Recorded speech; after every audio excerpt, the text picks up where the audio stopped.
Okay, first thing I wanted to say is that the Grace Yishkayach to the Eilam for coming much more on time. So it's a tremendous chizuk for me that when I come and I see that everyone's learning stark. So Yishkayach and Mr. Shem weiter and weiter. So I wanted to say a few things. First day off. I don't know how negay it is, if we're noyig it or not, but today was my mother's shloshim, or actually last night, whatever, and was also Kristallnacht. The reason why I'm mentioning Kristallnacht, because somebody sent me a maisa today with my grandfather, which I thought was a murder maisa. I just want to say it over. And the story is that he was, my grandfather, Zecher Tzadik Levracha, he was the Rav of Hamburg. Rabbi Yosef Tzvi Karlbach was his name. He was the Rav of Hamburg. And he was by a dentist. And then somebody came over to him and told him that they're burning down the shul and they're destroying all the Sifrei Torah.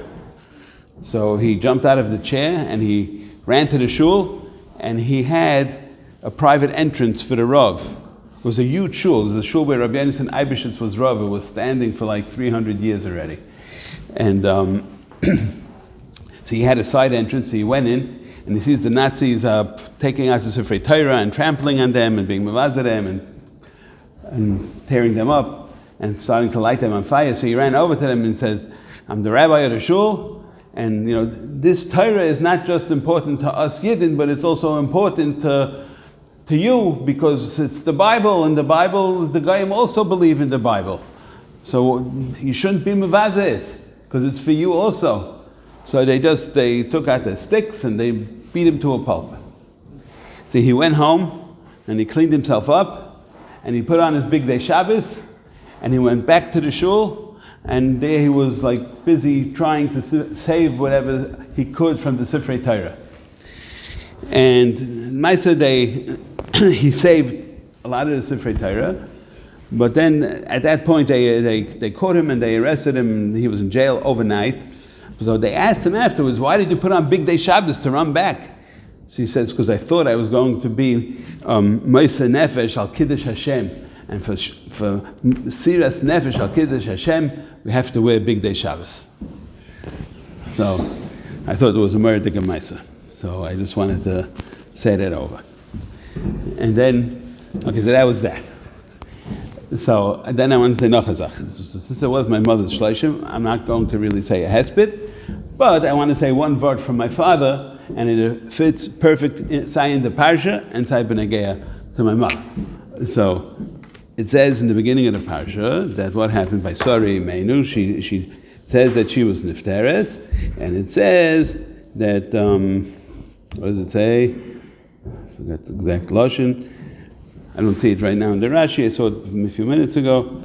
Lisped l'sar v'kaisa v'nisbacha misa sar la'akedes yitzchak lefish alidei b'suras ha'akedes shenizdamen b'na l'shchita kamat shaloi nishchat parcha nishmasa mimenu u'mesa.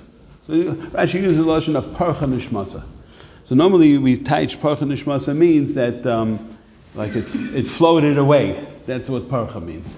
So my father teached it that parcha means just like a flower blossoms. It's in Lashon perach. It came to a full blossom. What's pshat? That what was Sarah's tachlis?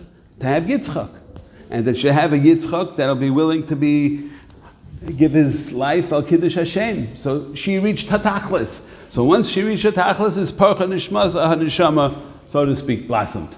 So we said that over by the Shiva and by the Levaya. We said that on my mother also, Baruch Hashem, she raised the Darya Vayrach. Everybody's Bnei Torah, sitting and learning and everything else. So by her was also a pchina of Parcha Nishmasa.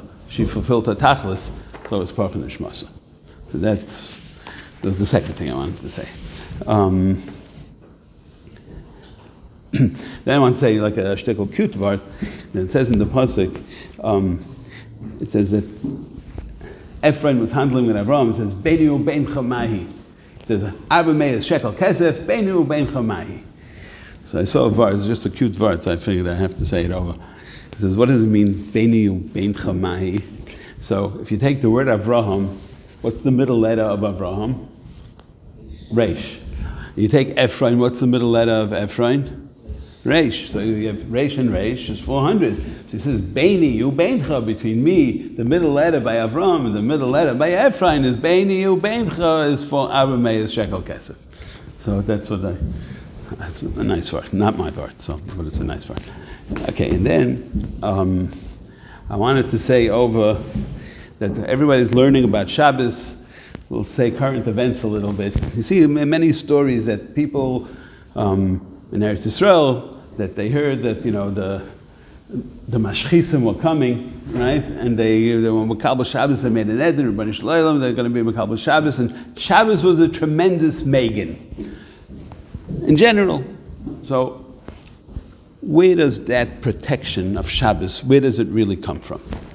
So I started going over again Shara Kavanas Shabbos, and there the Arizal says, what is this tremendous preparation, this tremendous Hagana, this protection of Shabbos?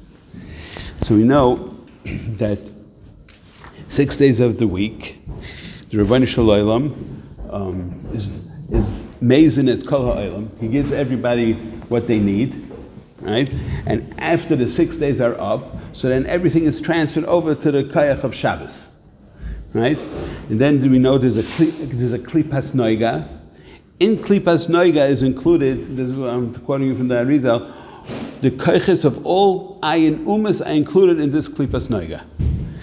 And then when it comes Shabbos, so saints now the 6 days of the week are coming to get their new koiches, because all the koiches are coming from Shabbos.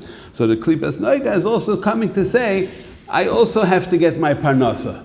So in other words, he wants that Shabbos should feed him as well, as just like he's feeding the Sheshes Yimei Shavua, should feed the Klipas Noiga as well.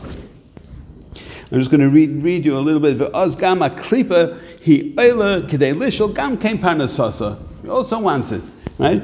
Ki kivu shekvar gomru kol sheishis yemei hakoil lekachas chelkom, zehine higi mana gam ken lekachas achareihem gam hi chelko kahem. So he wants his chelik also. V'zui hasiba shebekol yomish tisa salka klipa la'ela, and that's why this klipa goes up on Erev Shabbos. So what do we do to get rid of it? Let's say, then he says, lekach nimshach min hagvuris el yoines koyach echad hanikra shalhu v'de'esh. That's the name of it. Obviously, it means eish. And then he says, right, so what do we do?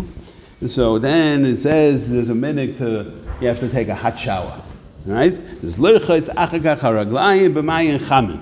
What's the point of the mayim chamin? The point of using mayim chamin is lahoyros alahu shalhu v'de'esha hanimsheles b'mayim chamin. So when you using this mayim chamin, means you're taking on this gevuras. These gevuras of what we call shalhuva de'esha, and that shalhuva de'esha means you got rid of the klipas noiga, which is coming from all the koiches of the shivim umas, and by us turning it into, let's say we'll be mantik it, to use it on ourselves, that is the mogain. So now the klipa has no more koiches. It didn't get its parnasa, it didn't get its sustenance to keep on going, especially not over Shabbos. And that comes when you take your hot shower on Shabbos. And that's where you get the tremendous protection that comes dafka on Shabbos. Also taste of Shabbos. Huh?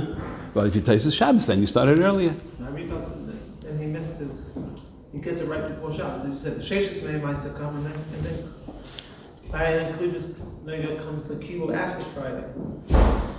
I'm reading you, I read you. The end of Friday.